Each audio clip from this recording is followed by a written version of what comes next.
Crystal chandeliers trembled under the weight of forced laughter as Beatrice stared at the red wine rapidly sinking into the silk of her dress. Eleanor Sterling leaned in, her signature perfume, a suffocating cloud of synthetic roses, and whispered, "People like you simply do not belong in our world, dear. You're merely a charity case." Nathaniel picked up to rebel against his father. Beatrice didn't cry. She didn't run away in shame. Instead, a cold, sharp smile graced her lips. In exactly 3 minutes, the master of ceremonies would take the stage to announce the gala's anonymous billionaire benefactor. Eleanor was about to find out exactly whose world she was standing in. Money, they say, talks. But wealth true, generational wealth whispers. Beatrice Hayes preferred the whisper. To the untrained eye, the 26-year-old was nothing more than a quiet, meticulous restorer of antique manuscripts, spending her days breathing in the scent of aging parchment and binding glue in a small, dust-moated shop in downtown Boston. She wore faded denim, oversized knit sweaters, and kept her dark hair tied back with a simple tortoiseshell clip. She lived in a modest walk-up apartment, drove a reliable 10-year-old sedan, and bought her coffee from the corner bodega. Nathaniel Sterling, on the other hand, was a walking, talking megaphone for new money. Heir to Sterling Global, a massive real estate and private equity conglomerate, Nathaniel drove a silver Aston Martin, wore bespoke Italian suits that cost more than a teacher's annual salary, and had his last name plastered on hospital wings and university libraries. When Nathaniel first walked into Beatrice's shop, holding a water-damaged first edition of The Great Gatsby, a careless casualty of a yacht party, he had expected a transactional exchange. Instead, he found himself utterly captivated by the woman behind the counter. Beatrice didn't fawn over his watch or recognize his famous last name. She scolded him for mistreating a piece of history and charged him double for the rush job. Nathaniel was instantly smitten.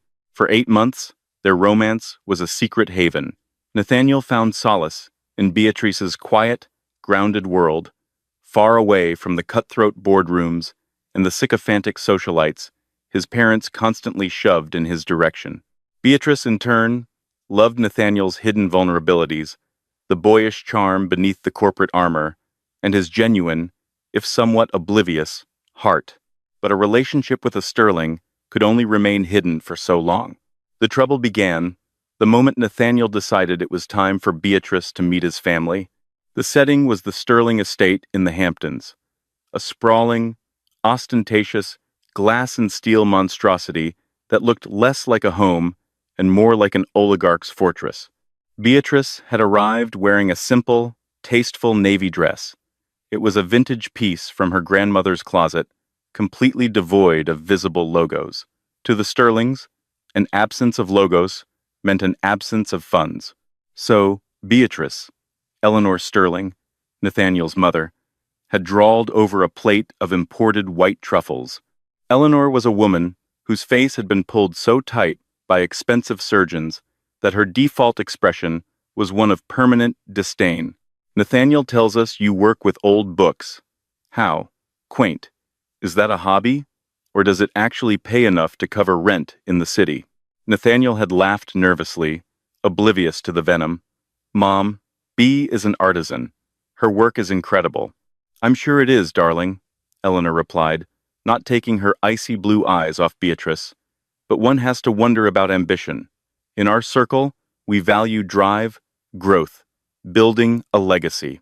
Richard Sterling, Nathaniel's father, a man whose resting heart rate seemed permanently tied to the Dow Jones, chimed in without looking up from his phone. Speaking of legacy, Nathaniel, the Centennial Gala is next month. The board expects you to finalize the Rothford estate acquisition by then. If we don't secure their capital, the European expansion is dead in the water. I'm working on it, Dad, Nathaniel sighed, his posture stiffening. The Rothford representatives are notoriously secretive. They don't even have a public CEO, just a trust operated by a ghost.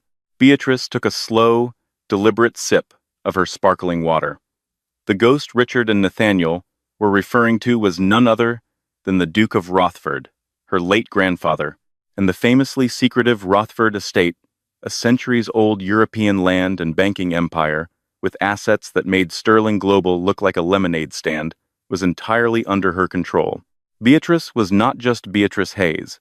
She was Lady Beatrice Arabella Cavendish. She had dropped her title and assumed her middle name and her mother's maiden name to escape the suffocating weight of her lineage, moving to America to build a life where she was valued for her skills, not her bank account. She had sworn to herself that the man she married would love her for who she was, not for the empire she commanded. But sitting at that dining table, watching the Sterlings dismiss her as a peasant, Beatrice realized she was playing a dangerous game. The microaggressions only escalated.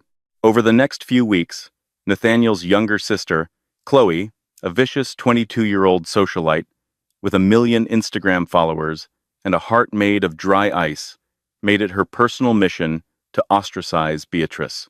Chloe would constantly accidentally leave Beatrice off group texts, forget to introduce her at parties, and openly flaunt Victoria Harrington, a billionaire shipping heiress and Nathaniel's ex-girlfriend, right in front of Beatrice's face.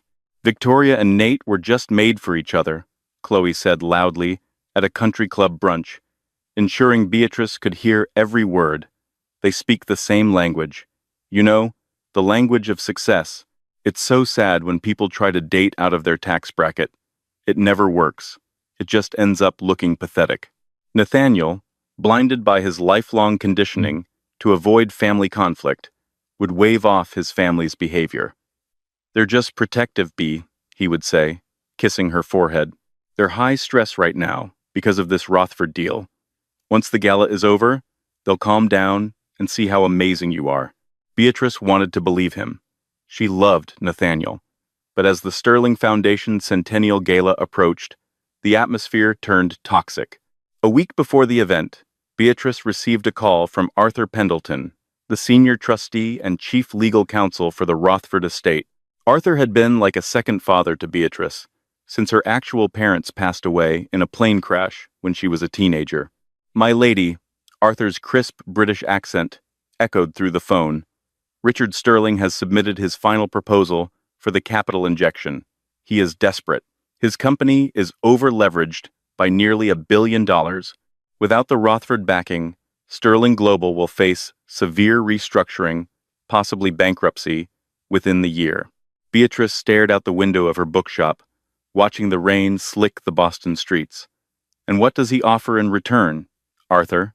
51% voting rights in his European division, a seat on his executive board, and the naming rights to the new London Tower, Arthur read from the dossier. He is practically begging. He has also requested that the head of the Rothford Trust make a public appearance at his centennial gala to announce the partnership. He believes it will stabilize his stock prices.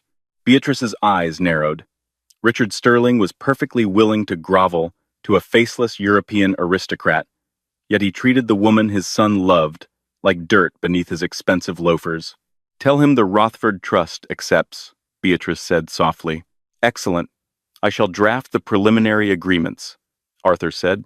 "And who shall I say will be attending the gala on behalf of the trust?" Beatrice looked at her reflection in the dark glass of the window. "Tell him the primary shareholder will be there in person. And Arthur, make sure the master of ceremonies has my full legal title." The grand ballroom of the Beaumont Hotel was a master class in aggressive opulence. 10,000 white orchids cascaded from the vaulted ceilings. Waiters in white tie attire glided across the marble floors, carrying silver trays of beluga caviar and vintage Dom Perignon. The guest list was a who's who of political powerhouses, Wall Street titans, and old money aristocrats. Beatrice arrived on Nathaniel's arm. She had decided against buying a new dress, opting instead to wear the same vintage Givenchy gown her grandmother had worn to a royal coronation in the 1960s. It was a masterpiece of midnight blue silk, devoid of sequins or flashy embellishments, but the cut and drape were flawless. Around her neck, tucked discreetly beneath the neckline, hung a simple silver chain holding her grandfather's signet ring. As they walked down the grand staircase, cameras flashed. Nathaniel looked incredibly handsome in his custom tuxedo, but his smile was strained. The pressure of his father's impending corporate crisis was weighing heavily on him. "You look beautiful," Nathaniel whispered, squeezing her hand. "Just stick by me tonight, okay? My dad is a nervous wreck about this Rothford announcement." "I wouldn't leave your side," Beatrice replied, her voice steady. They hadn't even reached the bottom of the stairs before Eleanor Sterling intercepted them. She was draped in diamonds that looked heavy enough to cause neck trauma. "Nathaniel, darling, Richard needs you in the VIP lounge immediately. The mayor is asking about the zoning permits," Eleanor demanded, physically stepping between Nathaniel and Beatrice. "Mom, I just got here with B. Now, Nathaniel, business first. Beatrice can entertain herself. We wouldn't want her to feel overwhelmed by all this importance," Eleanor said, flashing a venomous smile. Nathaniel gave Beatrice an apologetic look. "5 minutes, okay? Grab a drink. I'll be right back." As soon as Nathaniel disappeared into the crowd, Eleanor's smile vanished. The mask of polite high society fell away entirely. She grabbed Beatrice by the elbow, her perfectly manicured nails digging painfully into the silk of Beatrice's gown. "Walk with me," Eleanor hissed. She dragged Beatrice away from the flashing cameras and the string quartet, pushing through a set of heavy mahogany doors into a deserted, dimly lit, private antechamber off the main ballroom. Waiting inside were Richard Sterling, looking red-faced and stressed, and Chloe, who was sipping a martini and leaning against a leather armchair. Beside Chloe stood Victoria Harrington, Nathaniel's ex, looking smug in a glittering, custom-made Versace gown. "What is this?" Beatrice asked, keeping her tone perfectly level. She gently but firmly detached her arm from Eleanor's grip. Richard stepped forward, pulling a slender leather checkbook from his breast pocket. He didn't even bother looking Beatrice in the eye. "Let's skip the pleasantries, Miss Hayes. I am a busy man, and tonight is the most important night of my career." Nathaniel is confused. He thinks he's in love with you because you represent some quaint, bohemian rebellion against his upbringing. "Mr. Sterling, Nathaniel and I love each other. It has nothing to do with rebellion," Beatrice said, feeling a cold knot form in her stomach. She had expected hostility, but not an ambush. "Please," Chloe snorted, rolling her eyes. "You're a bookbinder. You probably clip coupons. Nate is going to inherit an empire. He needs a partner who understands the weight of that. Someone like Victoria." Victoria offered a sympathetic, deeply patronizing pout. "It's nothing personal, Beatrice, but Nathaniel is destined for greatness. You're holding him back. He needs a wife who can navigate state dinners, not someone who smells like old library books." Richard uncapped a solid gold Mont Blanc fountain pen. "I've run background checks on you, Beatrice. You have no assets, no significant familial connections, no trust fund. You are a financial liability. But I am a generous man." He scribbled rapidly on the check, tore it from the book, and held it out to her.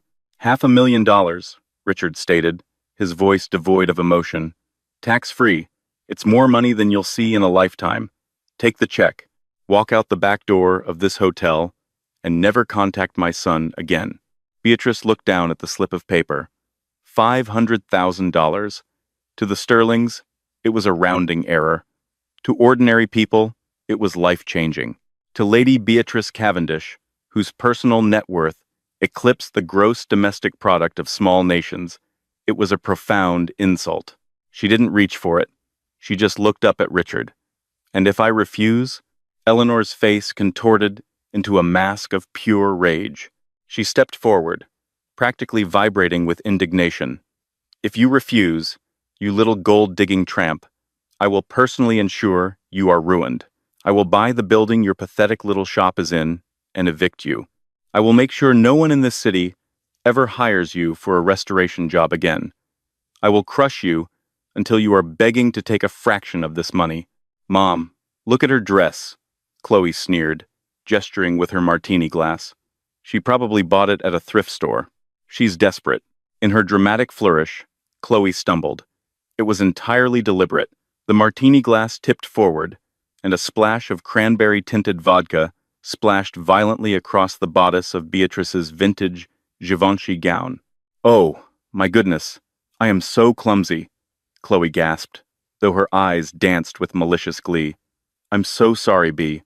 It probably doesn't cost much to dry clean polyester, right? Beatrice looked down at the stain. The dress had survived 50 years of pristine preservation, only to be defiled by a spoiled child throwing a tantrum. A heavy, dangerous silence descended upon the room. Beatrice took a slow, deep breath. She reached into her clutch, pulled out a linen handkerchief, and calmly dabbed at the stain. You are quite right, Eleanor, Beatrice said softly, her voice carrying a terrifyingly calm authority that made Richard blink in surprise.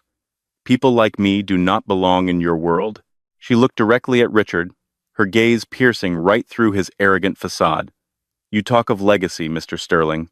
You talk of empires. But your foundation is crumbling, isn't it? You're leveraged to the hilt. You're desperate for a bailout. You think money gives you class, but all it has given you is the delusion of superiority. How dare you speak to my husband that way? Eleanor shrieked. Keep your check, Mr. Sterling, Beatrice continued, ignoring Eleanor entirely. She smoothed the skirt of her stained dress. You are going to need every penny. Before Richard could formulate a retort to her audacity, the heavy mahogany doors swung open. Nathaniel burst into the room, looking panicked. There you are. I've been looking everywhere. He stopped dead in his tracks, taking in the scene. The hostility hanging in the air was palpable. He saw the check still clutched in his father's hand. He saw the dark stain on Beatrice's dress. Dad, what is going on here?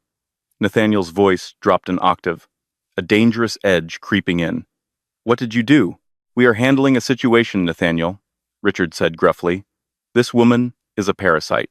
We are severing ties. Nathaniel stepped in front of Beatrice, shielding her from his family. You offered her money? Are you insane? I love her. I told you to leave her alone. Nate, be reasonable, Victoria purred, stepping forward to touch his arm.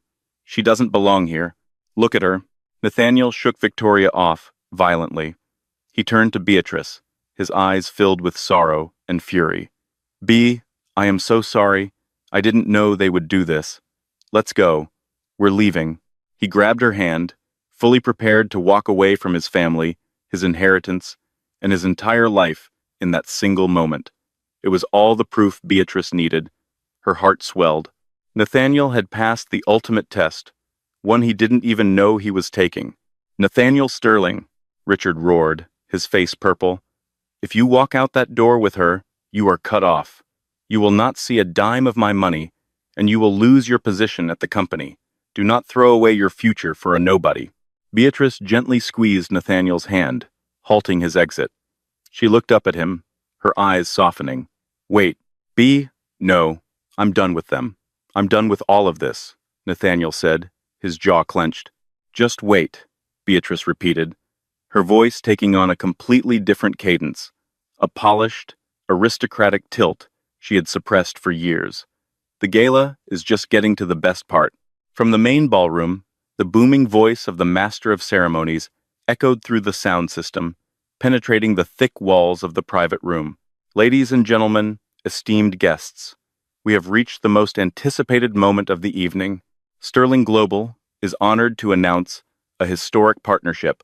Richard's posture immediately straightened. The anger on his face was replaced by a look of desperate anticipation. This was the moment his company would be saved. He adjusted his tie. You see, Nathaniel, Richard said, a frantic kind of joy in his eyes. This is what matters. The Rothford estate, $1 billion injection. We are about to become untouchable. We are exceptionally privileged tonight, the announcer continued, the crowd falling into a hushed, reverent silence. To have the sole benefactor, the majority shareholder, and the absolute head of the Rothford Trust with us in person. Eleanor quickly wiped the scowl off her face, preparing to re-enter the ballroom to greet European royalty.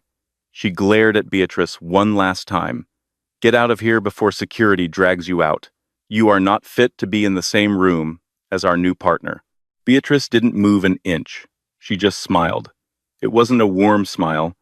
It was the smile of a predator watching a trap snap shut. Please be upstanding, the announcer's voice boomed, bouncing off the chandeliers, and join me in welcoming Her Grace, Lady Beatrice Arabella Cavendish, Duchess of Rothford. The words hung in the air of the private room like a dropped bomb. For 10 agonizing seconds, the private antechamber felt devoid of oxygen. The booming applause from the grand ballroom filtered through the heavy mahogany doors, a surreal soundtrack to the absolute paralysis gripping the Sterling family. Richard Sterling's hand, still outstretched with the $500,000 check, began to tremble. His brain, wired for market fluctuations and hostile takeovers, simply short-circuited. He looked from the door to the speakers and finally to the young woman standing calmly before him, dabbing a cranberry stain on her vintage silk dress. "Is this?" Eleanor started, her voice a reedy, high-pitched gasp. She clutched her diamond necklace as if it were a life preserver. "Is this a prank? Nathaniel, what kind of sick joke are you playing?" Nathaniel looked just as bewildered as his parents. He stared at Beatrice, his mouth slightly parted. "Be? What is the announcer talking about?" Before Beatrice could answer, the double doors swung wide open.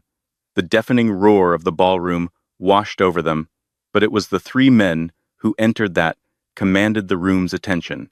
Leading them was Arthur Pendleton, immaculate in a bespoke Savile Row tuxedo, his silver hair perfectly coiffed. Flanking him were two massive men with earpieces private security details that made the Beaumont Hotel's bouncers look like crossing guards. Arthur's eyes swept the room, pausing with icy disapproval on the spilled drink and the check in Richard's hand. Before settling on Beatrice, he bowed his head, a gesture of profound and genuine deference. "My lady," Arthur said, his crisp British baritone cutting through the chaos. "The board is assembled. The press is waiting. Whenever you are ready." The check fluttered from Richard's fingers, landing face down on the Persian rug. The color drained from his face so rapidly, he looked as though he might faint. You are," he stammered, the realization finally crashing through his arrogance. "Lady Beatrice Arabella Cavendish." Arthur supplied helpfully, stepping to Beatrice's side. "Duchess of Rothford, primary beneficiary of the Rothford Trust, and the singular entity holding the capital necessary to save Sterling Global from total insolvency." Victoria Harrington stumbled backward, the heel of her designer stiletto catching on the carpet. She grabbed the back of a leather chair for support, her smugness entirely evaporated. Chloe let out a small, strangled squeak, her eyes fixed in sheer terror on the cranberry stain she had deliberately poured onto a woman who could buy and sell her entire bloodline before breakfast. Beatrice turned to Nathaniel. The anger and coldness in her eyes melted away, replaced by a profound tenderness. She reached out and took his hand. "I wanted to tell you," Beatrice said softly, entirely ignoring the hyperventilating billionaires surrounding them. "Every day, I wanted to tell you, but I needed to know that you loved me for the quiet girl in the bookshop. I needed to know you would choose me over the empire." Nathaniel swallowed hard. He looked at Arthur, then at the security detail, and finally back to the woman he loved. "You own the Rothford estate? The European land? The banks? All of it?" "I do," Beatrice nodded. "And my grandfather's trust has been approached to bail out your father's company.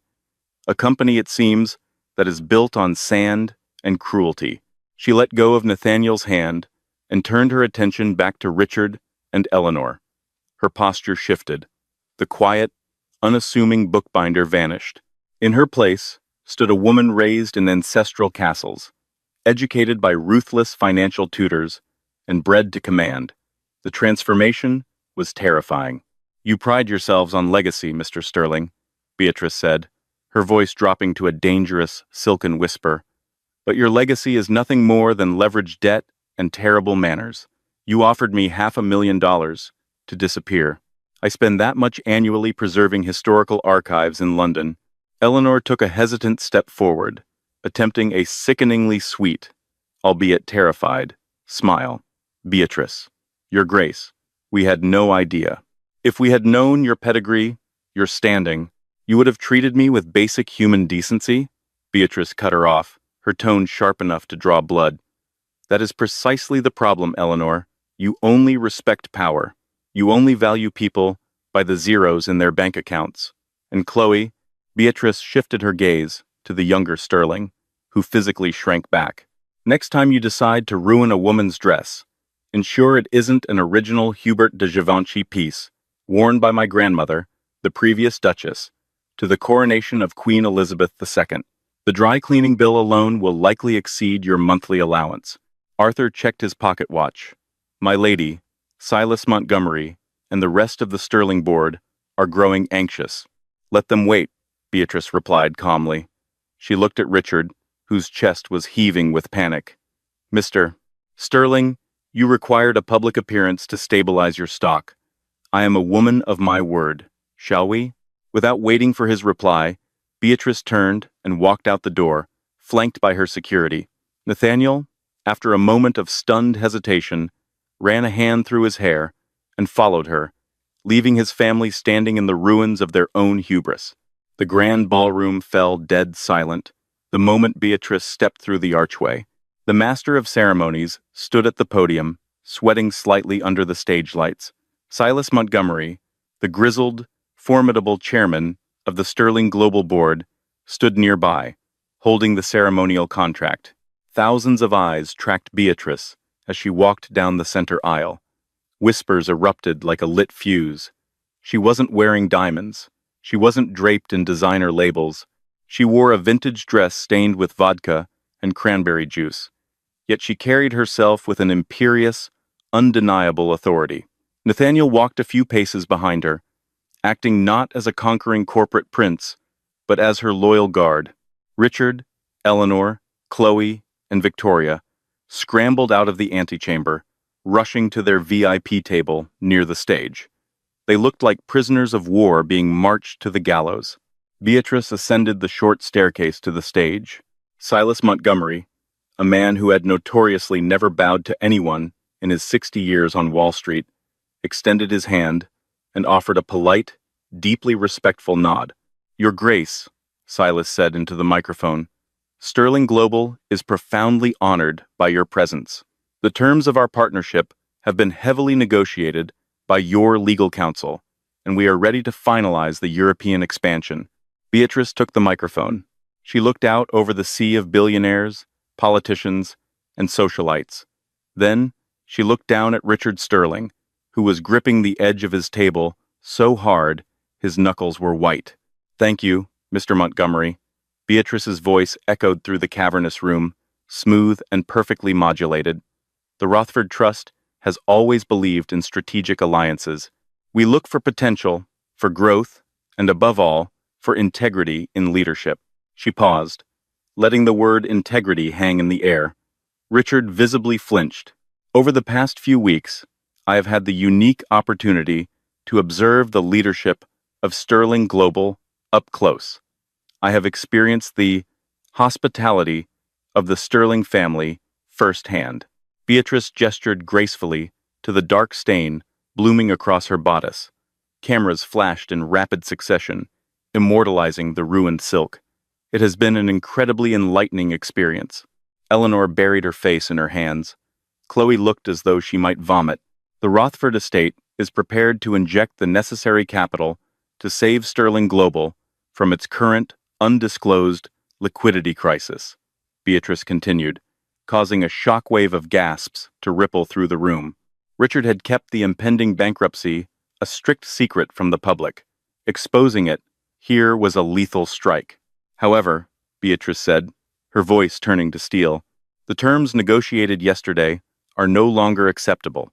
Silas Montgomery frowned, stepping forward. Your Grace, the contracts are drawn. You demanded 51% voting rights and board representation. I did, Beatrice agreed. But I am amending my conditions.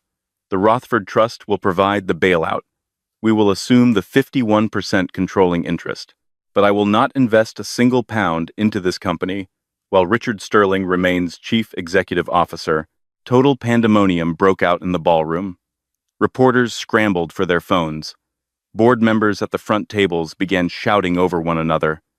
Richard leapt from his chair, his face a mask of pure fury.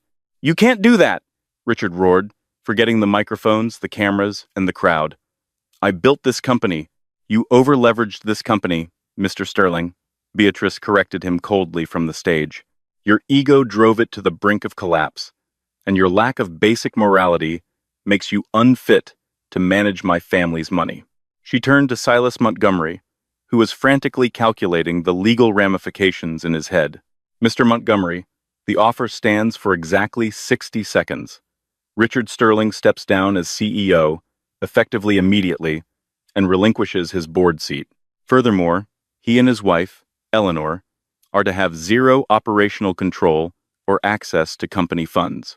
And who takes his place? Silas demanded, his voice cracking over the sound system. We cannot decapitate the company without a successor. Beatrice looked down off the stage, her eyes locking onto Nathaniel. He was staring at her, wide-eyed, the magnitude of what she was doing washing over him. She wasn't just destroying his father, she was clearing the board for him. The Rothford Trust nominates Nathaniel Sterling as the new Chief Executive Officer of Sterling Global, Beatrice announced. He possesses the one thing his father lacks, a conscience. She lowered the microphone and looked at Silas. 50 seconds, Mr. Montgomery, or the Rothford Trust withdraws, and Sterling Global files for Chapter 11 bankruptcy on Monday morning. The choice is yours. The silence in the Beaumont Hotel's grand ballroom was no longer reverent. It was suffocating, heavy with the metallic tang of corporate bloodshed. A room filled with the most powerful people in the Western Hemisphere watched, utterly paralyzed, as a 26-year-old book restorer held a billion-dollar guillotine over the neck of Richard Sterling. 40 seconds, Mr. Montgomery, Beatrice's voice, amplified by the state-of-the-art sound system, was eerily calm. She didn't look angry. She looked like a surgeon preparing to excise a tumor. Silas Montgomery, chairman of the board, wiped a bead of sweat from his brow. He was a veteran of Wall Street, a man who had survived the 2008 crash and countless hostile takeovers. He knew the math. He knew Richard had leveraged the company's core assets to fund his reckless expansion into Asian markets the previous year, a gamble that had failed catastrophically. The Rothford Capital wasn't just an expansion fund, it was a lifeline. Without it, the company's stock would be worthless by Tuesday. Silas, you can't be taking this seriously, Richard bellowed, his voice cracking, stripping away the last veneer of his aristocratic pretense. He scrambled toward the stage, his face flushed a dangerous, mottled purple. She is a child, a manipulative little. 30 seconds, Arthur Pendleton interrupted smoothly, stepping to the edge of the stage. He opened a slim, black leather briefcase and produced a single sheet of paper. I have the withdrawal of intent, drafted and signed by Her Grace. I need only to date it, and the Rothford estate's legal obligation to Sterling Global vanishes entirely. Don't you dare, Eleanor shrieked from the VIP table, her diamond necklaces clattering as she grabbed the arm of Margaret Chen, the company's chief risk officer. Margaret, do something. Call security. Margaret Chen slowly peeled Eleanor's manicured fingers off her arm. Margaret's eyes were locked on Beatrice. Security works for the hotel, Eleanor. And frankly, considering the debt covenants we are about to breach, we can't afford to pay them anyway. Margaret stood up, smoothing her skirt. She looked directly at Silas Montgomery. Silas, the risk assessment is absolute. We take the deal, or we file for Chapter 11. I vote to accept Her Grace's terms. You backstabbing, Richard roared, lunging toward Margaret, but two of Beatrice's private security contractors smoothly intercepted him, placing massive, unyielding hands on his shoulders. 20 seconds, Beatrice noted, her eyes flicking to the massive Rolex on Silas's wrist. Silas, Richard pleaded, panic finally overriding his rage. We've been partners for 20 years. You know me. You know my vision. Silas looked at Richard, his expression hardening into a mask of pure, unadulterated capitalism. Friendship in this room was a currency, and Richard's account was overdrawn. Your vision, Richard, has put us $3 billion in the red, Silas said, his voice dropping into a deadly, gravelly register. You lied to the board about the liquidity of the domestic assets. You lied about the quarterly projections. You were banking on a blind bailout from a European trust. Well, the trust isn't blind, and she is standing right in front of us. Silas turned his back on Richard and faced the front tables where the remaining 9 board members sat in stunned silence. Harrison Fordyce, an 80-year-old Boston Brahmin who controlled the largest block of voting shares outside the Sterling family, slowly pushed his chair back and stood. "I second Margaret's motion," Harrison rasped, tapping his cane on the marble floor. "Richard has steered this ship into the rocks. The boy, Nathaniel, has been running the logistics division flawlessly for 3 years. He has a level head. He doesn't have his father's. Reckless ego. I vote to accept the terms. Richard is out. Nathaniel is in." A murmur of agreement rippled through the VIP section. The sharks smelled blood in the water, and they were turning on their wounded leader to save themselves. 10 seconds, Arthur Pendleton said, unscrewing the cap of his fountain pen. "Vote," Silas barked into his own microphone, overriding the whispers of the crowd. "All in favor of restructuring the executive board per the terms of the Rothford Trust, signifying the immediate termination of Richard Sterling as CEO, say aye." A chorus of ayes erupted from the front tables. It wasn't just a majority, it was unanimous. The board members weren't just saving the company. They were actively distancing themselves from the radioactive fallout of Richard's failure. "The motion carries," Silas announced heavily. He looked up at Beatrice, bowing his head once more. "Your Grace, the company is yours." And Nathaniel's? Richard Sterling collapsed into a chair, his head in his hands. The man who had entered the Beaumont Hotel as an untouchable titan of industry had been stripped of his power, his company, and his dignity in less than 3 minutes. Eleanor let out a long, theatrical wail, burying her face in Chloe's shoulder.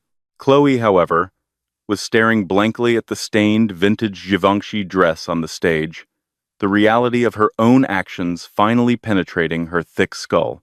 She hadn't just bullied her brother's girlfriend. She had assaulted the most powerful investor in their hemisphere. Beatrice nodded at Silas. "A wise decision, Mr. Montgomery.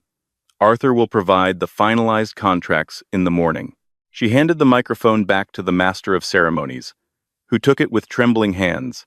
Beatrice didn't gloat. She didn't smile. She simply turned and walked down the stage steps, her security detail parting the sea of stunned billionaires to create a path for her. Nathaniel, who had stood frozen through the entire execution, finally moved. He didn't look back at his father. He didn't look at his mother. He jogged down the steps, catching up to Beatrice just as she reached the exit of the ballroom. "Bea," he breathed, catching her arm. She turned, looking up at him. The cold, aristocratic mask slipped, revealing the quiet, thoughtful woman he had fallen in love with in the bookshop. "Are you angry with me?" she asked softly. Nathaniel looked at the ballroom behind them, then back to her. "Angry? Bea? You just handed me an empire and saved it from ruin." But more importantly, he reached out, gently touching the cranberry stain on her dress. "You stood up for yourself. You stood up for us. They gave me no choice, Nathaniel. It was you or their vanity. I chose you." Nathaniel smiled, a genuine, relieved smile that reached his eyes. "Let's get out of here. I think I've had enough high society for one lifetime." The transition of power was as brutal as it was swift. While the orchestra in the ballroom tentatively resumed playing a Mozart concerto to cover the awkward murmurs of the elite, the real business was happening in the hotel's executive suites. Nathaniel and Beatrice sat on a plush velvet sofa, surrounded by a small army of Rothford estate lawyers and Sterling Global board members. Silas Montgomery pushed a towering stack of heavily redacted folders across the glass coffee table. "These are the true financials, Nathaniel," Silas said, looking 10 years older than he had an hour ago. "Your father kept 2 sets of books, the ones he showed the board, and the ones that reflected the catastrophic losses in the Macau casino developments. We were 6 weeks away from missing payroll for 80,000 employees." Nathaniel leafed through the documents, his jaw tightening. "He mortgaged the pension funds?" Nathaniel's voice was a low, dangerous whisper. He actually leveraged the employee pensions for a real estate gamble? He was desperate, Arthur Pendleton interjected, standing behind Beatrice with his hands clasped behind his back. Desperation breeds profound moral flexibility in men like your father. But that is no longer your concern. The Rothford Trust is injecting $2 billion at dawn. The pensions are secure. The debt will be restructured under my supervision. Beatrice watched Nathaniel carefully. He was absorbing a lifetime of betrayal in a matter of minutes. The father he had idolized, or at least respected, was a fraud. A sharp knock on the suite door interrupted the somber meeting. One of Beatrice's security guards opened it a crack, then looked back at Beatrice. Your Grace, there is a Miss Harrington requesting entry. She says she is a personal friend of the new CEO. Beatrice arched an eyebrow and looked at Nathaniel. Nathaniel let out a dry, humorless laugh. Victoria Harrington. Of course. Now that he was the undisputed king of Sterling Global, rather than just the heir apparent to a failing kingdom, the shipping heiress was suddenly interested again. Let her in, Nathaniel said, his voice cold. Victoria swept into the room, her glittering Versace gown catching the light. She completely ignored the lawyers, Silas Montgomery, and even Beatrice. She made a beeline straight for Nathaniel, a predatory, sympathetic pout on her glossy lips. Nate, darling, Victoria cooed, placing a hand on his shoulder. I came as soon as I heard the final vote.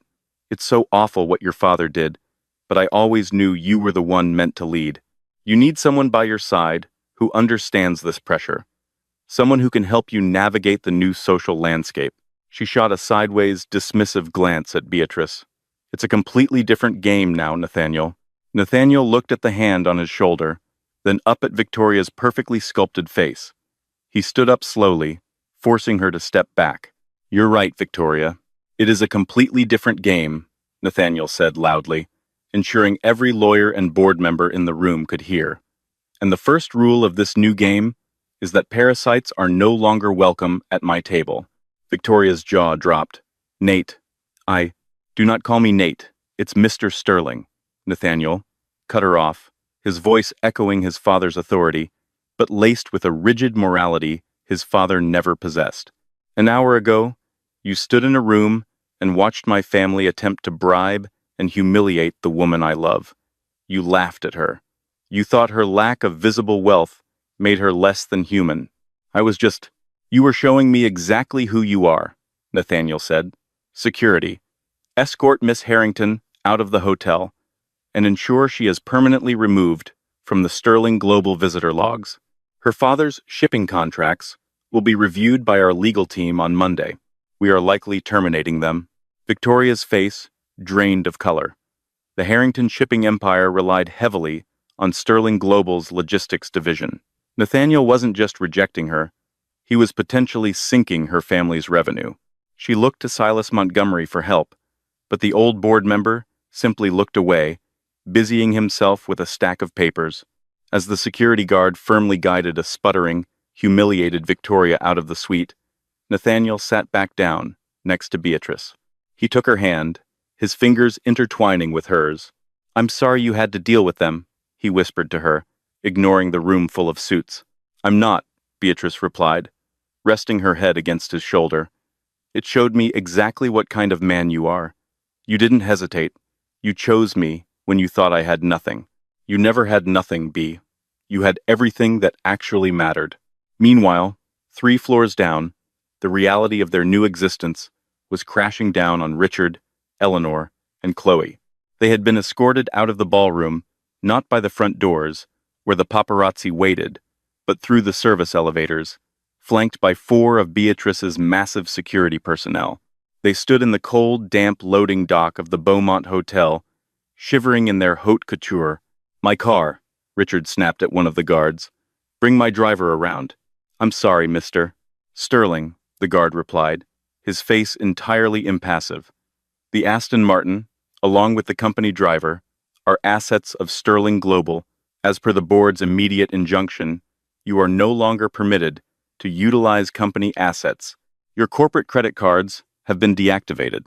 Eleanor let out a strangled gasp, clutching her diamond necklace. Deactivated? We have to get back to the Hamptons. The Hamptons estate is technically owned by a shell corporation tied to the Asian Logistics Division. Ma'am, Arthur Pendleton said, stepping out of the shadows of the loading dock. He had come down specifically to deliver the final blow. That asset will be liquidated next week to cover the pension deficit your husband created. You have until Friday to remove your personal belongings. Chloe burst into tears, her mascara running down her face in thick black streaks. Where are we supposed to go? I have a fitting for Fashion Week tomorrow. I suggest you cancel it, Miss Sterling, Arthur said crisply. Your trust fund was also tied to the company stock, which, as of Monday, will be restructured. Your access to liquid capital is currently zero. Richard stepped forward, his fists clenched, but he looked broken. The arrogant Titan was gone, replaced by an aging, desperate man in a very expensive suit. Arthur, please, speak to her. We need a bridge loan. Just enough to secure private housing. Arthur adjusted his cuffs, his expression completely devoid of pity. Your Grace anticipated this request. She has instructed me to offer you a personal check. He reached into his breast pocket and pulled out a familiar, slender piece of paper. He handed it to Richard. Richard looked down at it. It was the exact same check he had written to Beatrice 2 hours earlier, torn from his own gold-trimmed checkbook. $500,000, Arthur said, echoing Richard's earlier words with chilling precision. Tax-free. It's more money than you'll see in a lifetime. Take the check, Mr. Sterling. Walk out of this loading dock and never attempt to contact your son again. Richard's hands shook violently. He wanted to tear it up. He wanted to throw it in Arthur's face. But he knew, with terrifying certainty, that this $500,000 was the only cash he had left in the world. He slowly, agonizingly, folded the check and slid it into his pocket. Eleanor sobbed openly, leaning against the cold concrete wall of the loading dock. Chloe hid her face in her hands. The Sterling dynasty hadn't just fallen. It had been utterly dismantled by a woman they thought wasn't worth the dirt on their shoes. Good evening, Arthur said, turning on his heel and walking back toward the service elevator. He didn't look back. 6 months later, the crisp autumn air of Boston smelled of roasting chestnuts and impending snow. The small, dust-moated bookshop in downtown Boston was gone. In its place stood the newly inaugurated Rothford Sterling Foundation for Historical Preservation, a massive, state-of-the-art facility taking up half a city block. It was a masterpiece of architectural design, blending historical brickwork with modern, climate-controlled glass vaults. Inside, Beatrice Hayes, she still refused to use her title in her daily life, was exactly where she wanted to be. She wore her faded denim and an oversized knit sweater, her dark hair tied back with a simple tortoiseshell clip. She sat at a large oak workbench, meticulously repairing the binding on a 17th-century naval logbook, using a bone folder to smooth the fresh adhesive. The bell above the glass door chimed, and Nathaniel walked in. He looked different. The strain of his father's corporate shadow was gone from his face. He wore a sharp, custom-tailored suit. He was the CEO of a multi-billion-dollar conglomerate. After all, but his tie was loosened, and he carried 2 cardboard cups of coffee from the corner bodega, just like he used to. Under Nathaniel's leadership and the Rothford estate's backing, Sterling Global had undergone a radical transformation. The toxic, cutthroat culture Richard had fostered was dismantled. The Asian division was salvaged, the pensions were secured, and the company had pivoted heavily toward sustainable development and ethical investments. Nathaniel was hailed by the financial press as a visionary, the man who had pulled his family's legacy from the brink of moral and financial bankruptcy. I brought peace offerings, Nathaniel smiled, setting a coffee cup down next to the 17th century logbook. Extra foam, double shot, just the way you like it. Beatrice looked up, a warm smile spreading across her face. She set down her bone folder and took the coffee. Bribing the archivist? Mr. Sterling? I'm not sure that's ethical. I have it on good authority that the primary shareholder of my company is highly susceptible to caffeine, Nathaniel chuckled, leaning against the edge of the workbench. He reached out, his thumb gently tracing a small smudge of binding glue on her cheek. You missed a spot. Occupational hazard, Beatrice laughed, leaning into his touch. How was the board meeting? Silas Montgomery spent 20 minutes praising the new European quarterly reports. It was nauseatingly positive, Nathaniel said, taking a sip of his coffee. Oh, and Arthur called. The legal paperwork for the Hamptons estate liquidation is finally closed. The property was sold to a tech billionaire from Silicon Valley. They're going to tear down my father's glass monstrosity and build an eco-farm. Beatrice raised an eyebrow. An eco-farm in the Hamptons. Your mother must be absolutely thrilled. Nathaniel's smile faded slightly, replaced by a complex look of lingering sadness and ultimate acceptance. I heard they moved to a 3-bedroom condo in Boca Raton.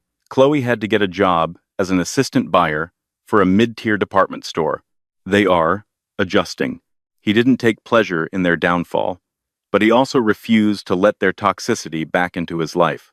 The $500,000 Beatrice had given them was enough to keep them comfortable, but to people who were used to spending that much on a weekend yacht rental, it was a profound exile. They had learned the harsh reality of the world they had so callously lorded over others. They have what they need to survive, Beatrice said softly, sensing his shift in mood. And they have each other. The rest is up to them. I know, Nathaniel nodded. He set his coffee cup down and turned fully toward her, taking both of her hands in his. His expression grew suddenly serious, a nervous energy radiating from him. What is it? Beatrice asked, her heart giving a little flutter. 6 months ago, you stood in a room full of sharks, and you tore my father's empire to the ground to protect me, Nathaniel said, his voice dropping to a low, intimate murmur. You gave me the power to build something better, but more importantly, you let me see the real you. He reached into his suit pocket. He didn't pull out a velvet box. He didn't drop to one knee in a grand, theatrical gesture. That wasn't who they were. Instead, he pulled out a small, simple ring. It wasn't a massive, ostentatious diamond meant to blind socialites. It was an antique, a beautiful, delicate sapphire, set in platinum, surrounded by tiny, intricate floral engravings.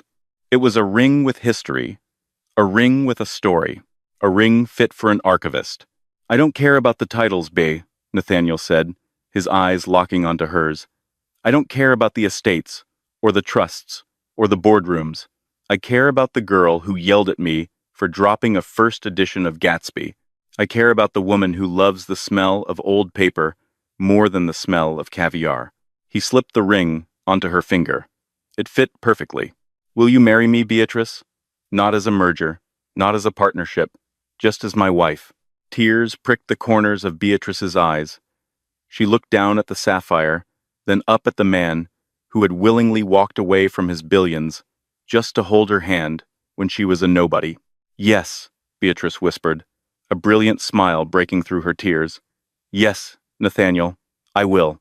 He pulled her into his arms, kissing her deeply amidst the smell of aged parchment and binding glue. Outside, the Boston snow began to fall, blanketing the city in quiet, pristine white. The old empire of the Sterlings was dead and buried. The new empire, built not on arrogance and leveraged debt, but on mutual respect, true partnership, and a love that survived the fire, was just beginning. The story of Beatrice and Nathaniel is a powerful reminder that true wealth isn't measured by the labels on our clothes or the balance in our bank accounts, but by the content of our character and the strength of our convictions. It shows that arrogance ultimately builds an empire on sand, while integrity, respect, and a willingness to stand up for what is right build a foundation that can weather any storm. If you were captivated by this tale of hidden identities, corporate justice, and a love that conquered high society snobbery, please hit that like button, share this video with anyone who loves a good karma story, and subscribe to our channel for more thrilling, real-life drama narratives. We post new stories every week,